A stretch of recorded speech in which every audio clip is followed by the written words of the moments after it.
আসসালামু আলাইকুম ওয়া রাহমাতুল্লাহ।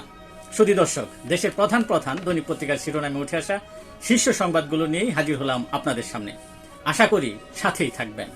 শুরুতেই ইরান ইসরায়েল যুদ্ধের খবর সহ অন্যান্য আন্তর্জাতিক খবরে যা থাকছে।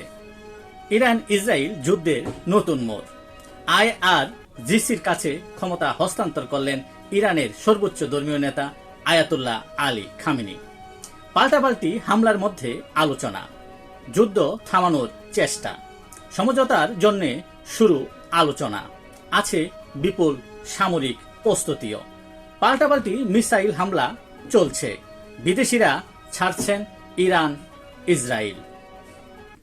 সংকট সমাধানে 2 সপ্তাহে কতটা সফল হবেন ডোনাল্ড ট্রাম্প, এই নিয়ে চলছে নানা জল্পনা কল্পনা।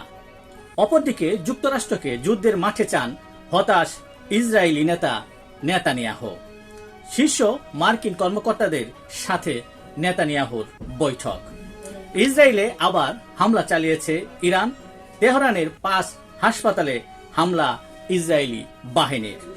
ইসরায়েলি হামলার প্রতিবাদে গতকাল জুম্মার নামাজের পর হাজার হাজার মানুষ অংশ নেয় তেহরানে।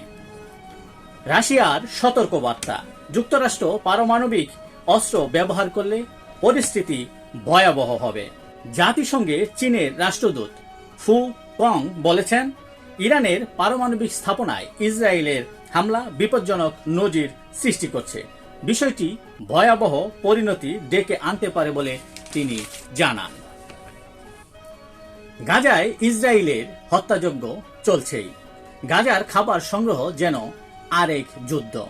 খাদ্যের জন্য প্রতিদিন কয়েক কিলোমিটার হেঁটে তাদের যেতে হয় নির্ধারিত স্থানে। এত কিছুর পরও খাবার পাওয়ার নিশ্চয়তা নেই। তেমনি রয়েছে জীবিত গড়ে ফেরা নিয়ে শঙ্কা। তাইওয়ান প্রণালীতে ব্রিটিশ যুদ্ধজাহাজের টহল, এটি উদ্দেশ্যপূর্ণ ও উস্কানিমূলক বলছে চীন। এই ছিল দেশের প্রধান প্রধান দৈনিক পত্রিকার শিরোনামে উঠে আসা শীর্ষ সংবাদ, যা নিয়ে তখন আপনাদের মাঝে উপস্থিত ছিলাম। আশা করি আপনাদের ভালোই লেগেছে। আজকের মতো এখানেই, আবারও দেখা হবে আগামীকাল অন্য কোনো গুরুত্বপূর্ণ বিষয় নিয়ে।